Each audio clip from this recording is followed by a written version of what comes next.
Okay, here with Dean Jackson from Huub. Hi Dean. How you doing, Gary? Not bad. Should we shake? Shake hands, go on. We'll get one in. Do you want to talk about? Yeah, this is mountain biking with a nimble 15-year-old on a state-of-the-art bike. Well, I borrowed my wife's shopping bike. I think I can do the same thing. Shopping bike. Head over heels, smash the shoulder. It says I've got a bit of metal work, which I'm very proud of. Okay, but it's going to be a while to recover. So is that going to make a buoyancy issue in the water then? You think? Yeah, definitely. I float well due to fat content. But that's ruled out Ironman May. So oh really? Half Ironman, shall I say? Oh, okay. And so I suppose we're here at the show. How have you found this? Because generally you mentioned before that you find shows really good. You get a good level of sales, I suppose, in terms of your return on investment. You found this show good? I mean, it seems quite buzzing at the moment. Yeah, for Friday. This is a great show. I mean, several years ago there was too many shows, in my opinion, and there was no true focus. Yeah. Plus, the role of a show's changed. That used to be where you'd showcase a product to meet your audience, but now we have social media and there's so many other media to do that with. But for us, this is an exercise, and let's move some old product. Let's introduce some new and let people scratch and sniff. Yeah. And last year was outstanding for us, and we're expecting a good show this year. One day less, but I don't think there's going to be issues with it. Oh, fantastic. And so I suppose this industry that we're in, as you say, the shows have contracted, there's change of ownership obviously going on. Do you see that as a kind of challenge or an opportunity within the market at the moment? What, for the shows? Yeah, well, just for you as a business operating in this space. Yeah, I think the negative for us in this space is we're long in the tooth, and we kind of know how it works and what doesn't. It's a bit frustrating when you have new ownership coming in with ideas to change the world, and you've kind of been there, seen some of those. We kind of know the ingredients that work. It's great people are coming in, they're going to be investing and making things bigger and better, and I think triathlon deserves that. Some of the best shows are perhaps behind us, and people have got to rethink what the proposition is. And that's with all aspects of the triathlon business. There seems to be a lot of ownership swapping going on. Whether that's because there's bright lights in the future and it's a growing sport with a great demographic, I don't know. But if there's money coming in as fresh eyes... The demographic point's really interesting. Do you think that's a help or a hindrance? Because we have this 40-year-old triathlete who's not going to get any younger. Yep. Good examples, obviously, standing here. How do you kind of see that shifting? I mean, obviously, the opportunities to bring younger athletes in. Yeah. But what do we do about the aged middle, shall we say? Yeah, I was just going to say my concern is I think with what the Brownies are doing and British Triathlon, and the fact that the Brownies can engage with over 4,000 youngsters and get them enticed into the sport. Where's that late 20s? What's the term? Millennials? Are they? Yeah. Are they millennials? Have I got that right? Yeah. But who's preaching to them? Who's talking to them? And are they going to engage with the sport? Because if not, we're going to have a lull. And we're going to be selling to an older audience, waiting for the next ones to come through, which is then a challenge because your product line's got to be very young and on-trend focused, as well as... So I suppose social would be the obvious engagement point with that millennial group. Anything else, you think? Well, I think...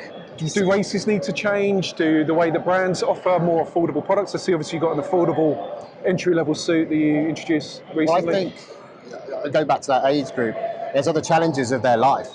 They're going to be having young children, they may be settling down, mortgages.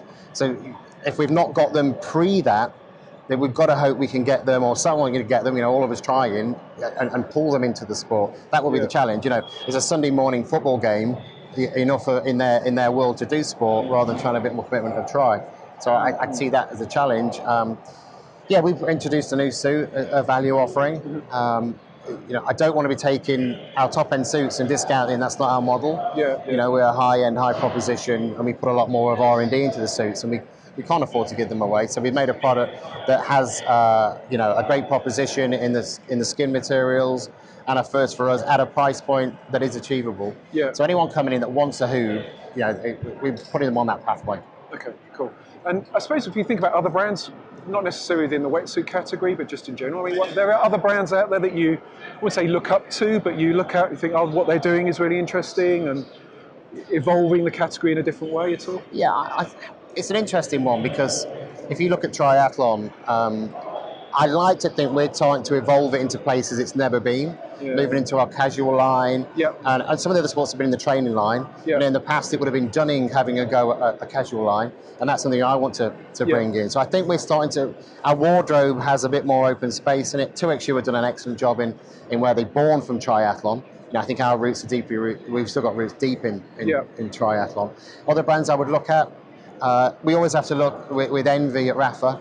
not only for the sell price, but also for what they've achieved. And they've gone from competition, you know, Sky, Sunday Rider, you know, nice polo shirts. We all want to like to wear a bit of that. So that's why I do look with envy. What will happen now the business is sold and their model moving forward for growth and ROI will be interesting. And then you look at like brands like POC, you know, come from ski and board into cycling. They're very clean, very well thought out. So how important would the aesthetic be to you? Because obviously those brands all have a very definitive aesthetic to them, similar to Huub in many respects. So you see that as a really key aspect of brand marketing?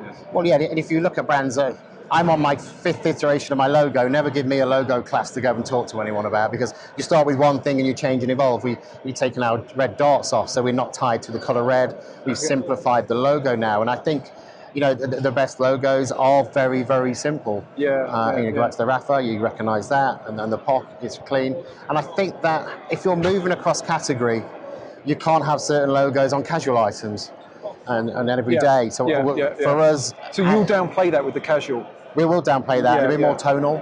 I still want the triathlete to be proud of their sport and that we're in the sport with them, and the journey piece, but work, rest and play, that's vital for us to be there, and the logo is very important to that. And I say ours has evolved. The first lesson I learned was, you know, I had a lovely, very thin font that looked very spacey, but you couldn't read it on any sponsorship kit.